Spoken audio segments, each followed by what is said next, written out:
이번 시간에는 전압 변동률과 그 다음에 손실을 구한 다음에 효율까지 계산하는 부분을 공부하도록 하겠습니다. 먼저 전압 변동률은 우리가 직류기 파트에서 했었고요. 보통 발전기나 혹은 변압기 이런 부분에서 굉장히 중요한 부분입니다. 원하는 전압을 얼마나 안전하게 보낼 수 있는가 하는 그 지표를 얘기하는 것이고, 그 다음에 손실을 통한 효율 계산은 이거죠. 효율은 쉽게 얘기하면 돈입니다. 돈. 경제적인 부분이에요.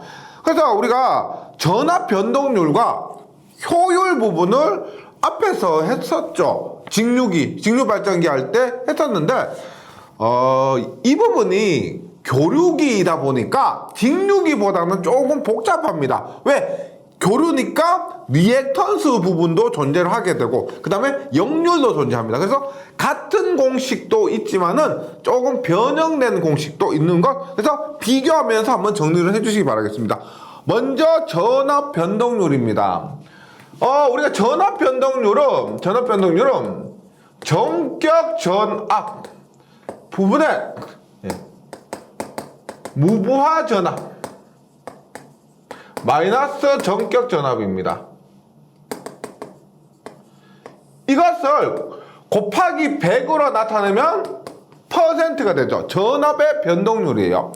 이 개념을 우리가 직류 발전기 하면서 처음 얘기했었는데, 변압기에서도 이러한 전압 변동률 부분을 공부하게 됩니다. 그런데 이 부분은 우리가 기본 공식이고요. 얘를 우리가 전격 전압을 Vn, 무부하 전압을 V0, 그 다음에 마이너스 전격 전압 곱하기 100% 이렇게 표현합니다. 직류기에서는요. 근데 변압기에서는 조금 더 다릅니다. 다른 공식이 있어요. 네, 볼게요. 변압기는 2차 측이 전격입니다. 변압기에 1차 측이 있고 2차 측이 있죠. 그런데 2차 측이 전격이라는 거예요. 그래서 변압기 등가회로, 저번 시간에 했던 등가회로 중에서 2차 측만 그려놓고 한번 보도록 할게요. 변압기 2차 측이 이렇게 있다고 하면 이렇게 있습니다. 이것이 V2N 2차 측 전격 전압이에요. 그리고 요것이 우리가 E2 2차 측 유기기전력이고, 얘가 R2고 얘가 X2입니다. 그리고 여기 흐르는 전류가 2차 측 전격 전류입니다. 2차 측 등가회로 왜 공부했느냐? 이러한 전압 변동률 같은 특성을 파악하기 위해서, 이런 회로를 해석하기 위해서 공부한 거죠. 이렇게 했을 때 보세요. 만약에 무부하라고 하면, 무부하라면 일반적으로 전류가 0이죠. 맞죠? 전류가 0입니다. 그러면 V2N이 전격 전압인데 E2는 유기기전력입니다. 그러면 무부할 때 2차 측에 걸리는 전압을 우리가 V2제로라고 하면은 V2제로는 E2와 같습니다. 왜? 무부할 때는 여기에는 전류가 없으니까 원래는 어떻게 해요? V2N은 E2N 마이너스 이 부분에서의 전압 강하죠. 이 부분에서의 전압 강한데, 당연히 전류가 없으니까 전압 강화가 0입니다. 맞죠? 따라서 V2N은 E2N이에요. 이건 뭐다? 무부할 때는 얘를 V2 제로라고 하니까 결론적으로 V2 제로는 E2가 된다는 거죠. E2가 됩니다. 예. 그래서 이러한 공식을 쓸 수가 있고요. 교재에서도 다시 한번 볼게요. 전압 변동률은 2차 측이니까 V2N 분의 V2 제로 마이너스 V2N 곱하기 100% 이렇게 나타낸 겁니다. 그런데 이것이 보세요. 세분화시킵니다. 세분화시켜요. 보세요. 지금 얘를 V2 제로 마이너스 V2N은 어떤 거예요? V2 제로 마이너스 V2N은 이 부분에서의 전압 강하죠. 이 부분에서의 전압 강합니다. 그래서 V2 제로 마이너스 V2n은 여기에 걸리는 전압이에요. 그럼 얘를 제가 위상을 제외하고 크기만 갖고 얘기했을 때 어떻게 I2n R2와 I2n X2 있죠. I2n R2와 I2n X2만큼의 전압감과 즉 깎아먹는 전압이 발생하는 거죠. 그래서 얘를 이렇게요. V2n분의 V2n분의 이 부분을 어떻게 I2n R2 플러스 I2n X2 이렇게 나타내고 곱하기 100%인데 깎아먹는 전압이요. 그런데 제가 지금 이 부분을 단순히 크기만으로 얘기했습니다. 하지만 교류에서는 부하 전류에 의한 역률이 존재합니다. 역률이요. 전압과 전류에 의한 위상차. 그래서 R2 부분의 코사인 세타, X2 부분의 사인 세타로 곱합니다. 이 공식은 우리가 전력공학에서 유도를 하게 됩니다. 전력공학 과목에서. 그래서 전기기기에서 이것까지 하기는 어렵습니다. 왜냐면 전력공학은 이것 자체가 결과입니다. 근데 전기기기에서는 이것 자체에서 더 응용을 하기 때문에요. 그 자체가 결과인 전력공학에서 하기로 하고 저기에서는 과정만 가지고 말을 하고요. 유도하는 과정이 궁금하신 분은 전력공학에서 확인을 해보시기 바랍니다. 네, 그렇게 하면 이렇게 보세요. V2n분의 I2n R2의 코사인 세타 플러스 V2n분의 I2n X2의 사인 세타 곱하기 100%인데 전압 강화율이 그렇다는 겁니다. 전압 강화율. 그런데 얘가 V2n분의 I2n R2, V2n분의 I2n X2가 조금 보기 복잡하기 때문에 얘를 하나로 해서 P 곱하기 100%까지 한 거, 그 다음 요 놈을 하나로 해서 Q라고 합니다. PQ. 그러면 이렇게 나타내면 어떻게 돼요? P의 코사인 세타 플러스 Q의 사인 세타로 나타낼 수가 있죠. 전압 변동률을 줄여서 직류기에서는 전압 변동률을 이렇게 나타내었었는데 변압기에서는 지금 어떻게? 이 공식도 물론 변압기에서 사용할 수 있습니다. 이 공식도 맞아요. 그리고 거기에다가 P 코사인 세타 플러스 Q 사인 세타라는 공식도 함께 쓴다는 겁니다. 왜냐 변압기는 교류기고 교류기에서는 역률이 존재하기 때문에 전압과 전류의 위상차가 존재하기 때문에 위상차에 의해서 코사인 세타, 사인 세타가 존재하는 겁니다. 그리고 요거 P 뭐야? P는 뭐다? V2n분의 I2n R2 곱하기 100%죠. Q는 뭐예요? Q는 V2n분의 I2n X2 곱하기 100%죠. 그래서 얘를 우리가 전압 강화 하죠. 전압이 얼마나 떨어졌느냐라고 해서 전압 강화라고 하는데 얘는 저항에서의 전압 강화 해서 100을 곱했으니까 퍼센트입니다. 퍼센트 저항 강화라고 합니다. 퍼센트 저항 강화. 얘는 뭐다? 전압 강화 중에서 리액턴스 부분에 의한 전압 강화에서 퍼센트 리액턴스 강하다라고 합니다. 이렇게. 그래서 변압기에서 새로 생긴 전압 강화 공식 있죠. 이렇게 외워주시기 바랍니다. 그림하고 등가 회로하고 같이요. 예. 요 부분 했으니까 다시 한번 그림 그려볼게요. 보세요. 다시 하면 보세요. 이 전압이 V0라고 했습니다. 무부하전압 V0 같다고 했죠? 이 전압이 Vn이라고 했어요. Vn.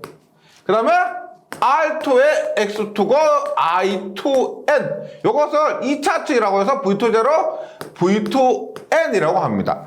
이렇게 했을 때 말씀드렸지만 퍼센트 저항 강화는 뭐냐? 퍼센트 저항 강화는 전체 전압에 대한 요 부분 곱하기 100 전체 전압 V2n에 대해서 저항에서 얼마나 깎아먹었나. 예를 들어서 이런 거죠.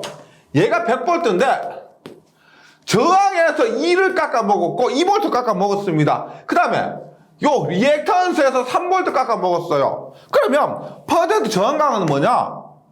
전체 전압 100에 대한 저항에서의 깎아먹은 전압 2V. 그 다음에 퍼센트 리액턴스 강화는 전체 100에 대한 리액턴스에서 깎아먹은 전압 3V. 이것을 얘기한다는 겁니다. 근데 우리가 이것도 있죠. R 플러스 JX. R 플러스 JX는 임피던스죠. 임피던스. 그럼 똑같이 보세요. 똑같이 V2N분의 I2N 곱하기 R2 하면 리액턴스 저항 강화, X2 하면 리액턴스 강화인데 Z2 하면 뭐예요? 이것은 임피던스죠. 임피던스 강화입니다. 임피던스 강화. 그래서 여기서 100을 곱하면 여기도 퍼센트 임피던스 강화가 됩니다. 그래서 교재에 있는 공식 제가 확인해 드리는 겁니다.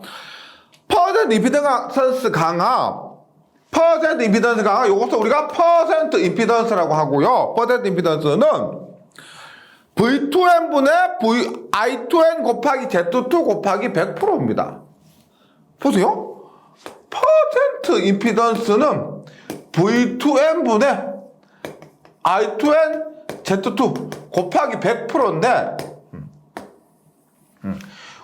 임피던스는 뭐예요? 임피던스는 저항의 제곱 플러스 리액턴스의 제곱에서 루트 씌운 거죠. 따라서 앞에서 했던 루트의 P의 자승 플러스 Q의 자승 이렇게도 구할 수가 있습니다. 여기서 얘기하는 P는 퍼센트 저항 강화, Q는 퍼센트 리액턴스 강화입니다.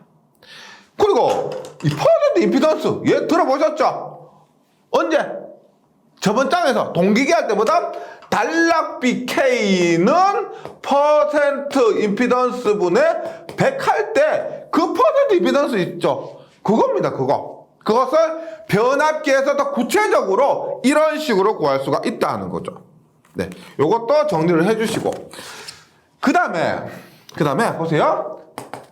전압 변동률 제가 다시 씁니다. 전압 변동률은 2차측 기준으로 해서 V2N분의 V20 마이너스 V2N 인데 이것을 어떻게 쓸 수가 있다? P의 코사인 세타 플러스 Q의 사인 세타로 쓸 수가 있습니다. 여기에서 문제로 자주 나오는 거 있어요. 문제로 자주 나오는 것 중에서 만약에 역률이 1이다. 그러면 우리가 역률이 1이면 코사인 세타가 1이면 사인 세타는 0이죠. 따라서 이때는 우리가 전압 변동률은 뭐가 된다? P가 됩니다. 전압 변동률은 P가 돼요. P. 그러니까 역률 1이면 전압 변동률은 퍼센트 저항 강화가 같다는 겁니다. 그럼 그때 저항 강화보다 V2N분의 I2N 곱하기 R이죠. R2인데 식을 조금 변형을 시켜봅니다. 보세요.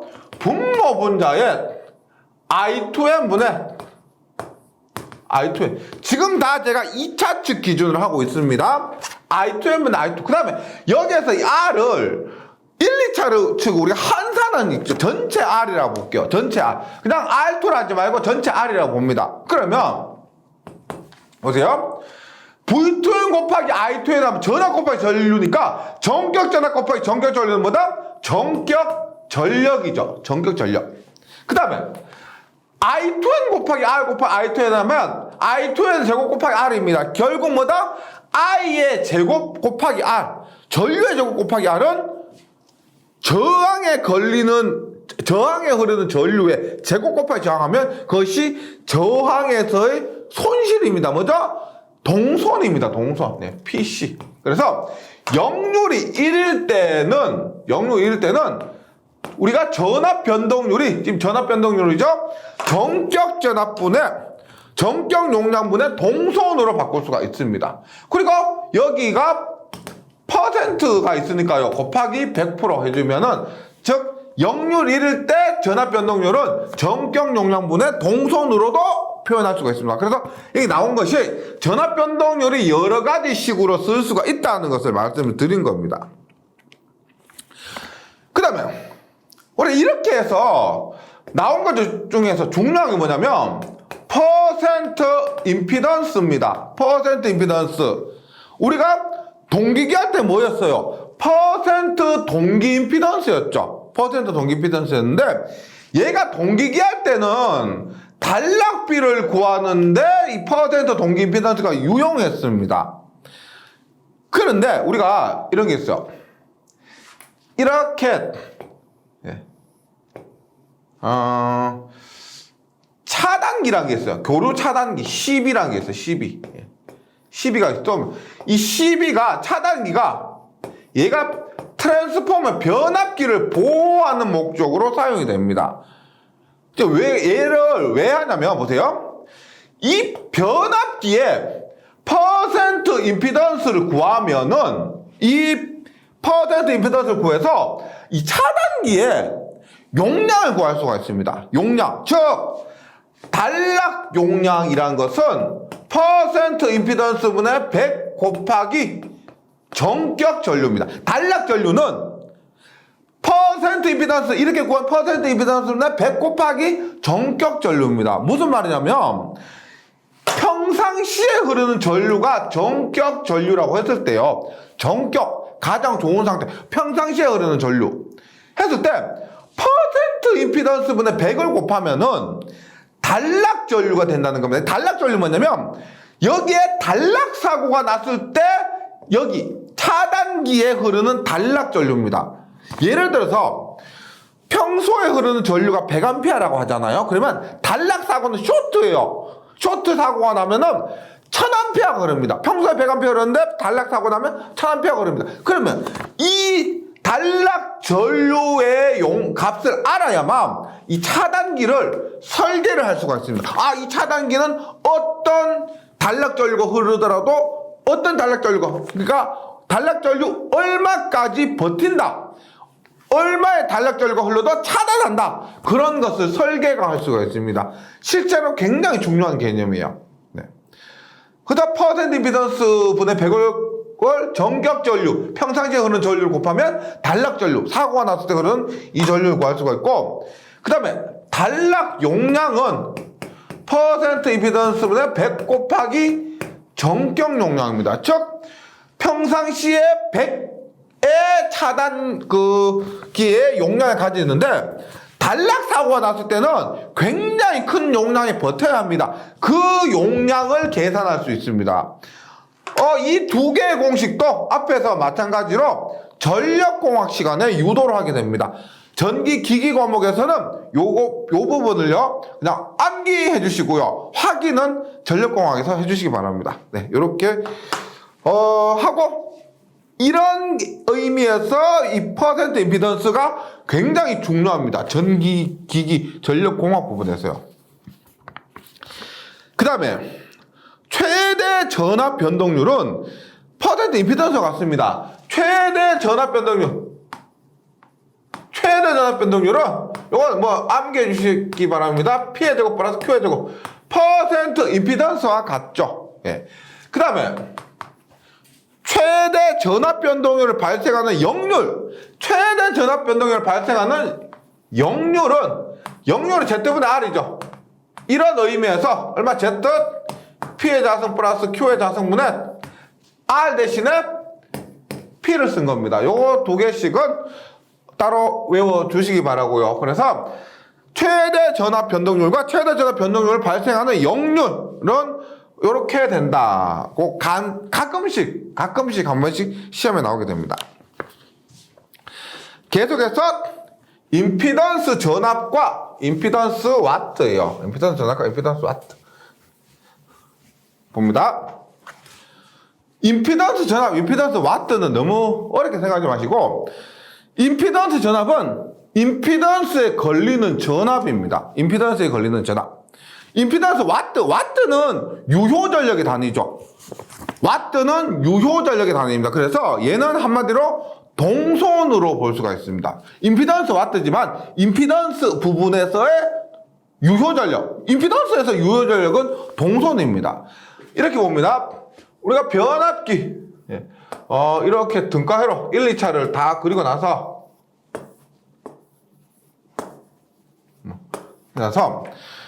임피던스 전압은 뭐냐면 얘를 우리가 합해요. 1, 2차를 합합니다. 합하고 1, 2차를 합해서 하나로 이렇게 나타냈다고 합니다.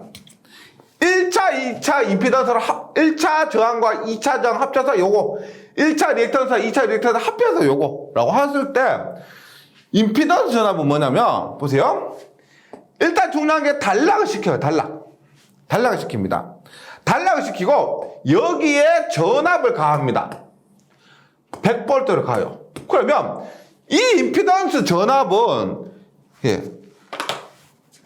얘를 무시했을 때 요 부분을 무시하면 요 부분에 100V가 걸린다는 겁니다. 요 부분에 100V가 걸린다는 거예요. 즉, 한번 보세요. 교재를 볼게요. 임피던스 전압이란 변압기 2차를 단락한 상태에서 1차 측에 여기에 I1에 그래서 1차 측에 전격 전류가 흐를 때 그때 1차 측의 인간 전압 얘를 얘기하는 겁니다. 예를 들어서 이렇게 볼게요. 헷갈리니까 요놈 빼고요. 이렇게 볼게요. 보세요.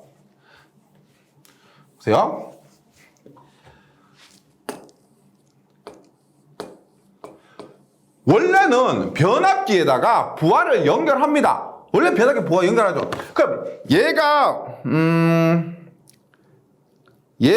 예를 들어 9옴이라 할게요. 9옴이고 얘가 1옴입니다. 1옴이요. 그리고 나서 여기에 제가 100V를 가합니다. 100V 가합니다. 그러면 이때 여기에 흐르는 전류 얼마요? 전류 얼마? 얘는 단락 상태가 아니고 일반적인 상태입니다. 그러면 9옴이고 1옴이 10옴이죠. 10옴에 100V면은 여기에 얼마가 흘러요?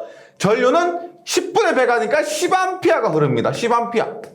그리고 여기는 얼마가 걸려요? 1옴에 10A, 여기는 10V가 걸리죠. 일반적인 상태에서. 맞죠?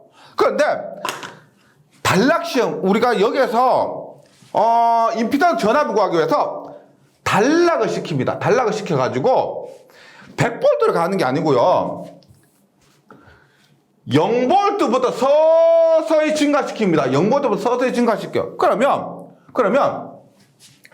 우리가 0V 때는 당연히 전류가 안 흐르겠죠? 안 흐릅니다. 그런데 얘를 서서히 증가시켜서 10V를 가하게 됩니다. 10V를 가하게 돼요. 그러면 10V를 가하면은 지금 1옴에 의해서 여기에 10A가 흐르죠. 이게 우리가 앞에서도 흘렀지만 전격 전류입니다. 즉 부하가 연결시켜 놓고 흐르는 전격 전류가 있죠. 그것을 단락을 시켜 놓고 전압을 서서히 올리면은 부하를 연결시켜 놨을 때는 100V 때 전격 전류가 흘렀습니다. 그런데 지금은 단락시켜 놓으니까 10V를 가해줬는데도 전격 전류가 흐르더란 겁니다.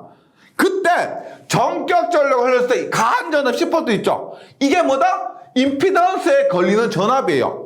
그래서 이 전압을 뭐라고 한다? 임피던스 전압이라고 그러는 겁니다. 즉 전체 중에서 임피던스 부분에 걸리는 전압. 네. 그래서 교재 다시 한번 읽어볼게요. 변압기 2차 때 단락한 상태에서 1차 측에 전격 전류가 흐르도록, 즉 이런 거죠. 0V부터 천천히 올리다 보면 아까 정상적인 상태에서 흐르던 전격 전류가 흐르는 전압이 있다는 겁니다. 그 전압이 임피던스에만 걸리는 거예요. 다른 데 걸리는 것이 아니고 모든 임피던스에만 걸립니다. 이것을 임피던스 전압이라고 그래요. 예. 그 다음에 임피던스 왔던 동선입니다. 어떻게 여기에서 여기 얼마? I 제곱 R 있죠. I 제곱 R. 저항 곱하기 전류의 제곱. 이것이 뭐다? 임피던스 부분에서의 유효 전력입니다. 이것을 임피던스 왔더라고 그래요. 그래서 임피던스 전압 인간 상태에서 입력은 뭐다? 전부하 동선이라고 그럽니다. 그래서 변압기 내의 부하선을 측정하는 것이고, PS는 I1N의 제곱 곱하기 R, 동선이니까요. I1N의 제곱 R, 요렇게요. 이때 우리가 실제 문제 보시면은 1차측, 2차측이 왔다리 갔다리 합니다. 1차측, 2차측. 이게 1차측 따로, 2차측 따로 할 수도 있고, 1차측, 2차측 합칠 수도 있고, 환산할 수도 있고 해서 여기에서 1차측, 2차측 구분은 조금 의미 없이 그냥 개념이 이렇게 되는구나 라고만 좀 확인을 해 주시기 바라겠습니다. 그 다음에 변압기 손실 및 효율입니다. 변압기 손실 및 효율인데 우리가 직류기에서 했습니다. 보세요. 제가 손실인데 직류기, 변압기 하지만은요 직류기에서 했던 부분을 복습 한번 해보도록 하겠습니다. 직류기에서는 고정선이 있고 가변선이 있습니다. 고정선은 무부하선이라 그러죠. 가변선은 부하선입니다. 예. 고정선은 변하지 않는 무부하선이고 가변선은 변하고 있는, 변하는 부하에 따라 변하는 손실입니다. 여기에는 철선이 있고요. 철선이 있고 기계선이 있고 철선에는 pH 히스테리시선 그 다음에 와류선 PE가 있습니다. PE. 그럼 기계선에는 우리가 마찰선과 풍선이 있죠. 풍선이 있고 가변선에는 동선과 표유부하선이 있습니다. 이럴 때 보세요. 요것은 직류기라고 했습니다. 하지만 직류기와 변압기의 가장 큰 차이는 회전하지 않는 거. 그러면 기계, 마찰이나 바람에 의한 손실, 이 기계선은 변압기에서는 존재하지 않습니다. 그래서 변압기에서 고정선, 무부하선은 철선에는 히스테리시선과 와류선이 있고요. 그 다음에 가변선, 부하선은 동선과 표유부하선이 있는데 일반적으로 표유부하선은 무시를 합니다. 무시를 해요. 그래서 이렇게 보세요. 변압기에서는 고정선은 무부하선은 철선은 히스테리시선과 와류선이고 가변선, 부하선은 동선으로 볼 수가 있습니다. 동선으로요. 요것을 암기를 해 주셔야 되겠습니다. 직류기보다 더 간단해졌어요. 그런데 우리가 마냥 간단해진 것은 아니고 직류기에서 기계선, 마찰선, 풍선 얘가 없어진 대신에 변압기는 교류기다 보니까 주파수에 대한 영향을 고려하지 않을 수가 없습니다. 그래서 주파수 관련해서 이런 손실들이 어떻게 되는지 한번 보도록 할게요. 볼게요. 우리가 철선은 히스테리시선 플러스 와류선입니다. 와류선인데 이 공식 자체는 우리가 자기학에서 히스테리시스가 뭐고 와류가 뭔지에 대해서 배우는데 히스테리시스의 공식은 KFB의 1.6에서 2.0승입니다. 1.6에서 2.0승. 즉 K는 상수입니다. 재료 상수. 재료가 철덩어리냐 혹은 어떤 다른 금속이 첨가되느냐에 따라서 정해진 상수고요. F는 주파수죠. 주파수고 B는 자속 밀도입니다. 보통 자속 밀도 언급이 없으면 B의 2.0승 이렇게 보시면 되고요. 와류소는 TFB 전체의 제곱입니다. TFB 전체 제곱. F와 B는 동일하고요. T는 뭐냐면 두께입니다. 두께. 그래서 이렇습니다. 우리가 앞에서 했지만 히스테리시스선을 감소시키기 위해서는 규소 강판을 사용한다 그랬습니다. 변압기에서는 규소 함유량이 한 4% 정도 돼요. 왜? 이 K값 있죠. 규소를 함유시켜서 4% 정도 넣어서 이 K값을 줄입니다. 우리가 일반적으로 철선 전체에서 히스테리시스선이 50% 이상입니다. 말이 50%인지 보통 한 70% 이상이 된다 보시면 돼요. 그러니까 히스테리시스선의 영향이 큰데 여기에서 히스테리시스선을 감소시키기 위해서 규소 강판을 사용한다는 겁니다. 이 K값 감소시키기 위해서. 그 다음에 와류소는 두께 제곱입니다. 두께. 그래서 성층하는 거랬죠. 예를 들어서 이렇게 봅니다. 우리가 이렇게 있는데 1m 곱하기 1개가 있을 수가 있습니다. 그 다음에 0.5m 2개라고 보세요. 1m 곱하기 1개는 t의 제곱이니까 1의 제곱 곱하기 1하면 1이죠. 맞죠? 0.5의 제곱하면 얼마? 0.5의 제곱하면 얼마? 0.25죠. 0.25 곱하기 2하면 0.5입니다. 예. 제곱이기 때문에 얘를 잘게 나눠서 붙일수록 이것 와류소는 더더더 감소하게 되는 겁니다. 그래서 교소강판과 성층인데요. 서로 영향은 있습니다. 성층을 하면은 주파수 이것이 뭐 잘 변하지 못한다. 이런 개념에서 우리가 성층을 했을 때 히스테리시스에도 영향이 어느 정도는 있고요. 그 다음에 교소광판을 쓰는 것도 와류손에 어느 정도 영향이 있는데 일반적으로는 얘가 뭐 히스테리시스손이 교소광판, 와류손이 성층 이렇게 됩니다. 서로 연관이 있긴 있습니다. 네, 이렇게 하고 철선에서 히스테리시스손과 와류손이 있다는 것은 직육에서도 했었죠. 그런데 주파수와의 관계, 교류기 때문에 주파수와의 관계를 한번 보도록 합니다. 우리가 이렇게 볼게요. 이렇게 유기기전력 E는 4.44의 FN 파이죠. 4.44의 FN 파입니다. 그는 4.44의 FN 파이. 자속은 자속 밀도 곱하기 면적입니다. 이렇게 했을 때 F는 4.44 NBS분의 2가 되죠. 2. 예. 인데 요런 거 한번 봅니다. 요런 거. 이거 보세요. 우리가 지금 얘가 일정하다면 얘 값이 일정하다면 주파수와 자속 밀도는 반비례합니다. 요 관계가 굉장히 중요해요. 요 관계. 네. 요 관계를 우리가 손실에 넣어 봅니다. 볼게요. 일단 우리가 보세요. 이런 거 히스테리시스손이 KFB의 1.6에서 2.0승인데 요 식만 봤을 때 보세요. 중요합니다. 전압이 일정하단 말이 없습니다. 그러면 주파수가 증가하면은 당연히 히스테리시스손이 증가하게 되죠. 주파수 증가하면 히스테리시스손이 증가합니다. 맞죠? 네. 요런 관계예요. 그런데 만약에 지금 전압이 일정해 봅니다. 일정해요. 그러면 pH는 K에 F에 보세요.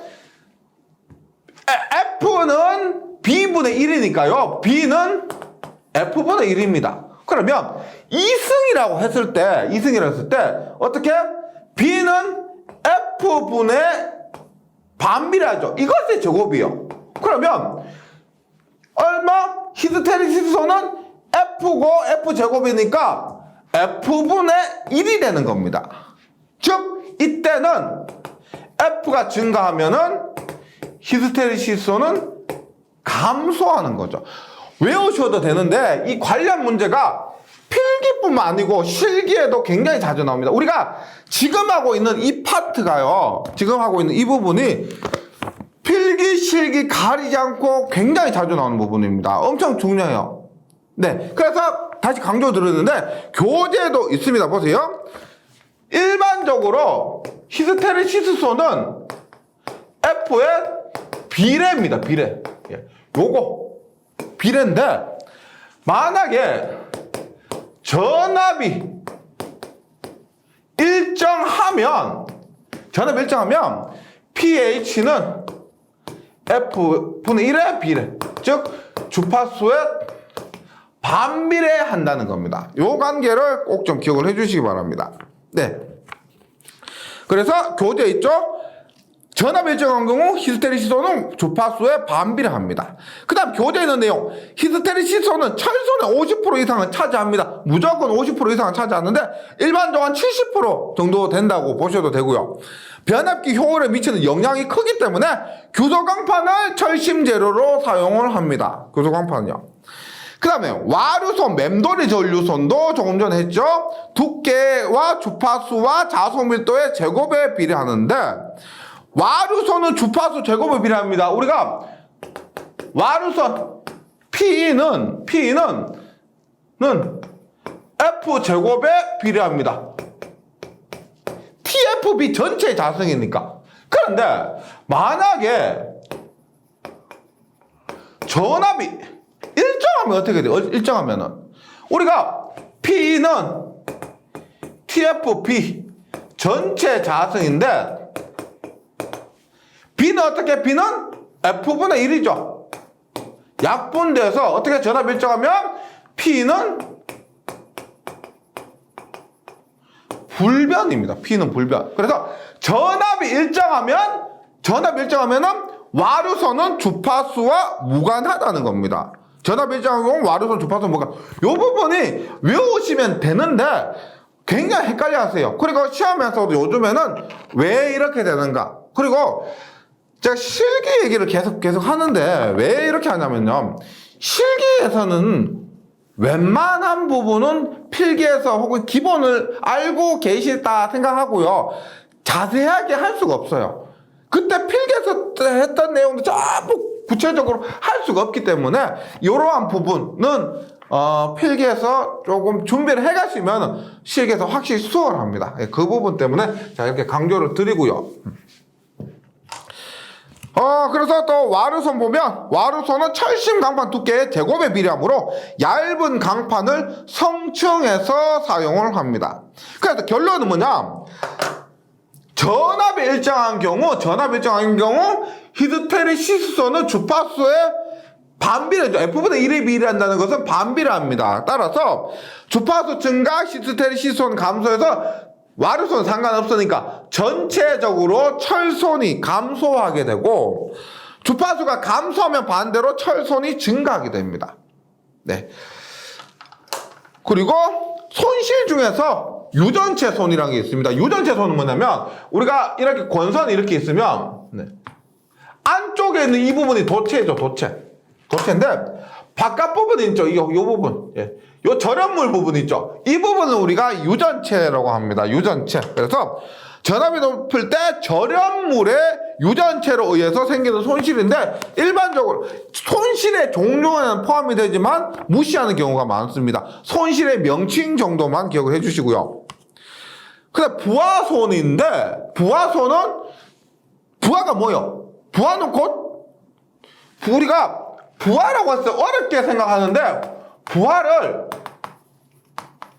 전류라고 생각하면 좋아요. 부하는 전류다.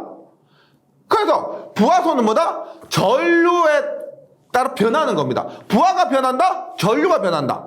과부하다? 전류가 많다. 부족부하다? 전류가 적게 흐른다. 이렇게 부하를 전류다 이렇게 이해하시면 돼요. 그래서 부하선은 임피던스 와트 조금 전에 했던 것 있죠? 임피던스 전압 그 다음에 임피던스 와트 즉 동손입니다. 따라서 동손을 임피던스 와트 혹은 부하손이라고 한다는 거죠.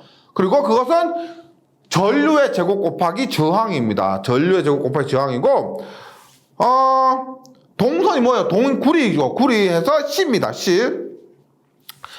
I 제곱 R이고요.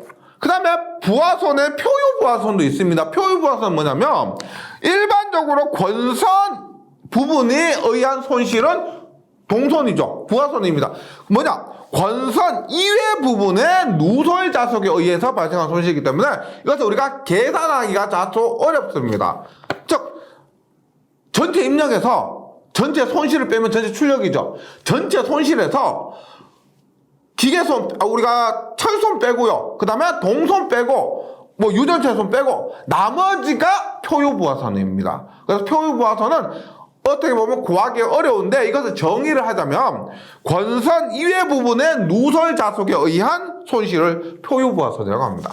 네, 손실 부분 이렇게 정리를 해주시고, 그 다음에 손실을 가지고 우리가 뭐 손실 알고 끝나는 건 아니고죠. 뭐 한다? 효율을 구합니다. 효율을요. 그러면 우리가 효율은 뭐다? 입력 분의 출력인데, 요것을 우리가 보세요. 입력분 출력인데 실측 효율이라고 했습니다. 직류기 파트에서 실제로 입력과 출력을 둘 다 측정했다 해서 실측 효율이에요. 그런데 입력을 출력 플러스 손실 분의 출력, 혹은 출력을 입력 분의 입력 마이너스 손실, 이렇게 나타낼 수가 있죠. 얘는 뭐다? 단자 부분 있죠. 그것을 기준으로 하니까 발전기, 얘를 전동기라고 합니다. 전동기. 그런데 변압기는 뭐다? 변압기는 안쪽에 있는 전원을 바깥쪽으로 공급해 주기 때문에 전동기도 이 공식을 사용합니다. 지금 우리가 배우고 있는 전동기도 출력 플러스 손실분의 출력이요. 네, 이렇게. 그래서 변압기의 효율이라고 하면은 어때요? 출력 플러스 손실인데, 우리가 손실은 뭐가 있다? 기계선 빼고, 표유부하선 빼고, 유전체선 빼고, 크게 부하손에, 우리가 무부하손에 해당되는 철손, 그 다음에 부하손에 해당되는 동손이 있습니다. 분해, 여기에 분자에는 출력이 들어가죠. 출력. 네, 출력. 얘를 기호를 어떻게 썼느냐? 보세요. 중요한 게 뭐냐면, 손실의 단위는 와트입니다. 와트. 유효전력이요. 손실은 무효전력 없습니다. 열로 소비되기 때문에 무조건 유효전력이에요. 그랬을 때 출력을 우리가 전압 곱하기 전류라고 할 수가 있는데, 전압 곱하기 전류, 교류에서 전압 곱하기 전류하면 얘는 피상전력이에요. 따라서 약분을 하려면 얘도 전부 유효전력이 돼야 됩니다. 맞죠? 유효전력이 되기 위해서는 VI에다가 코사인 세타를 곱해줘야 됩니다. 3상이면은 루트 3 곱해주고요. 루트 3 VI고요. 그러니까 철선은 우리가 I연에서 PI, 동선은 C고요. 출력은 VI 코사인 세타. 이것이 퍼센트로 나타내면 곱하기 100% 해서 이것이 규약 효율입니다. 실측 효율, 규약 효율이고, 우리가 1부 때 2차측 기준을 많이 하죠. 그래서 특별 언급 없으면 2차측 기준으로 해서 V2N, I2N 이런 식으로 나타내 주시면 됩니다. 이게 기본 공식이고요. 그런데 여러 가지 조건이 있습니다. 보세요. 만약에 변압기가 이렇게 있는데 부하를 연결하죠. 부하를 연결합니다. 이렇게.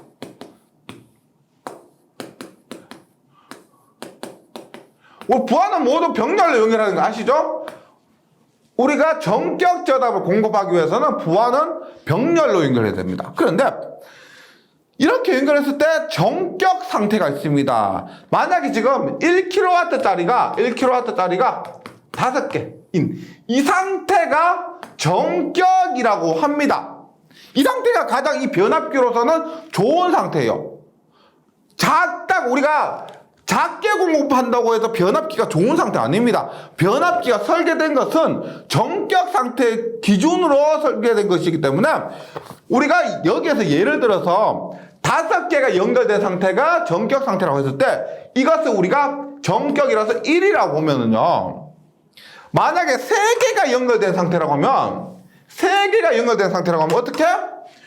5개 중에서 5분의 3부하 라고 나타낼 수도 있고, 혹은 0.6부하, 5분의 3은 0.6이죠. 0.6부하로 나타낼 수 있습니다. 그래서 많은 분들이 질문하시는데, n분의 1부하라는 것은 전격을 1로 했을 때요. 전격을 1로 했을 때 얼마 우리가 과부하는 더 많이 한 거죠. 그래서 전격보다 더 적은 상태. 그래서 여기서 5개 중에서 3개인 부하 상태를 얘기하면은 이것을 5분의 3부하 혹은 N부하로 나타낸다고 하면 N부하는 0.6부하입니다. 그래서 이 어떻게 나타나도 상관없습니다.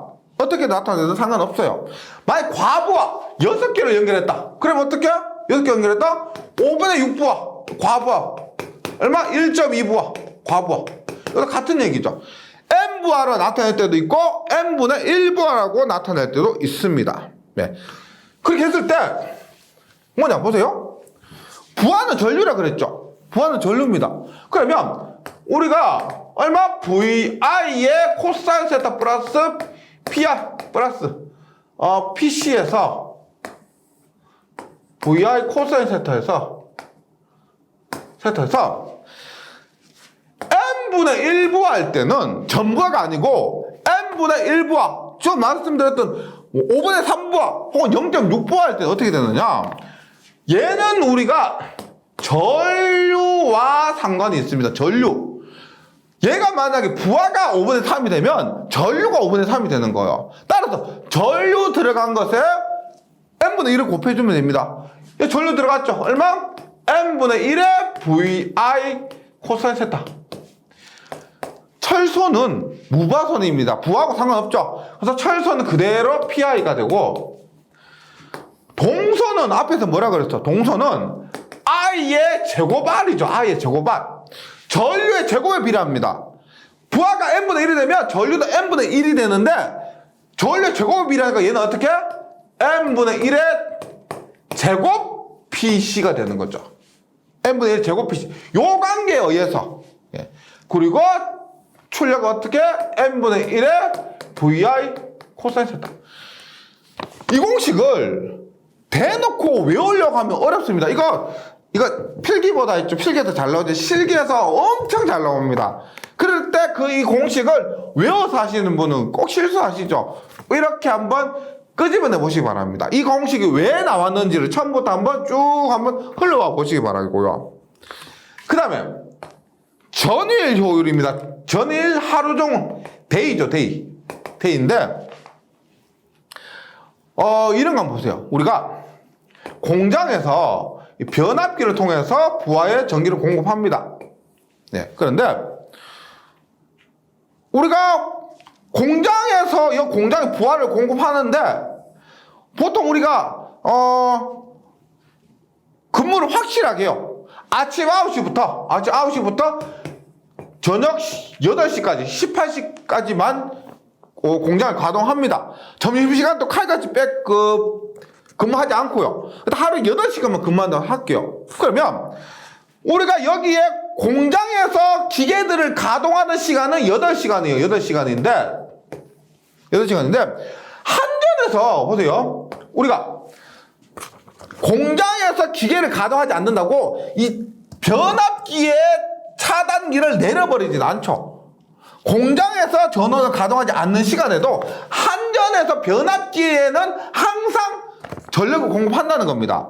그러면 어떤 상태예요? 8시간을 제외한 나머지 16시간은 무부하 상태죠. 공장에서의 부하 입장에서는. 그럴 때는 어떻게? 보세요. 무부하손 같은 경우는, 철손 같은 경우는 하루 중에서 부하를 사용하든 하지 않든 24시간 동안 발생하는 겁니다. 24시간 동안. 근데 부하손은 전류가 흐를 동안만 발생하는 거죠. 따라서 부하손은 사용한 시간 동안 발생하는 겁니다. 요 개념만 좀 정리해 주시면 돼요. 그래서 전일 효율은 24시간 동안에 PR 곱하기 시간.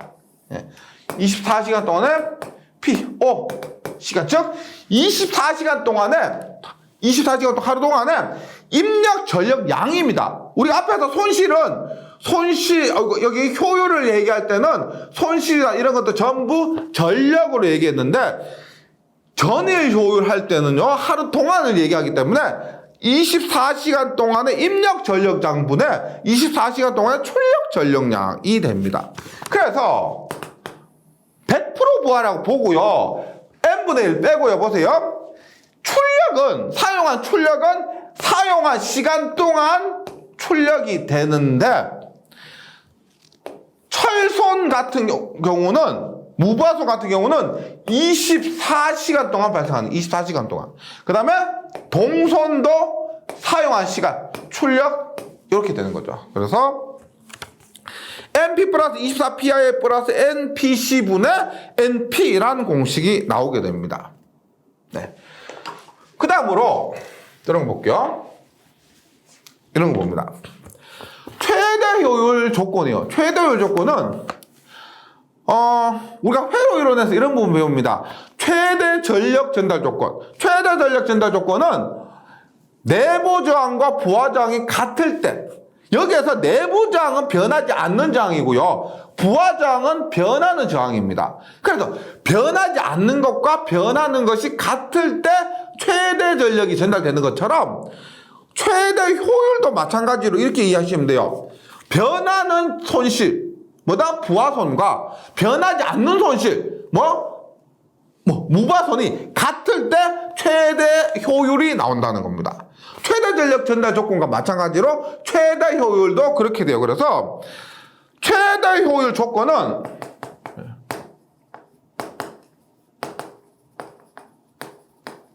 최대 효율 조건은 PI는 PC입니다. 그런데 얘는 우리가 철손이고 얘는 동손인데 직육에서는 아니죠. 직육에서는 이게 아니고 철손은 동손이라 하면 안 됩니다. 왜? 직육에서는 무부하손에 기계선이 있기 때문에 직육에서는 무부하손은 고정손이다 이렇게 얘기해야 되고, 지금 변압기에서는 철손은 동손이다 이렇게 얘기하면 됩니다. 예, 다른 거예요. 네, 철손 동손이고, 그래서 전부할 때 PI는 PC예요. 그런데 n분의 1 부할 때는 앞에 됐지 보세요. n분의 1 부할 때는 얘가 같아야 돼요. n분의 1 부할 때는 여기가 같아야 돼요. 즉 n분의 1 부할에서 최대 효율을 내려면 PI는 n분의 1의 제곱 PC가 돼야 되는 거야. 그러면 n분의 1의 제곱은 뭐다?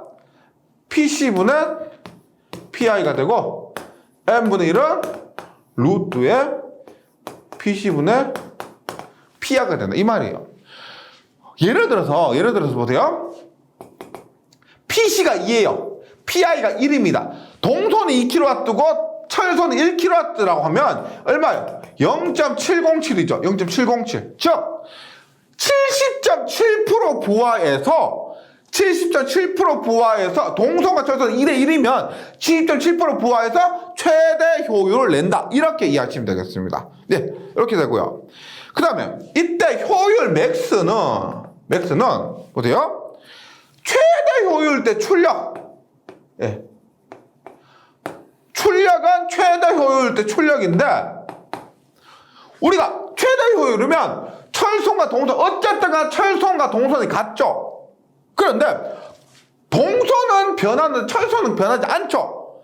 변하는 동손으로 하는 것이 아니고 초대 효율이니까 어차피 같죠. 그러면 철손이 2개 있는 겁니다. 철손이 2개 있는 거 개입해도 된다는 겁니다.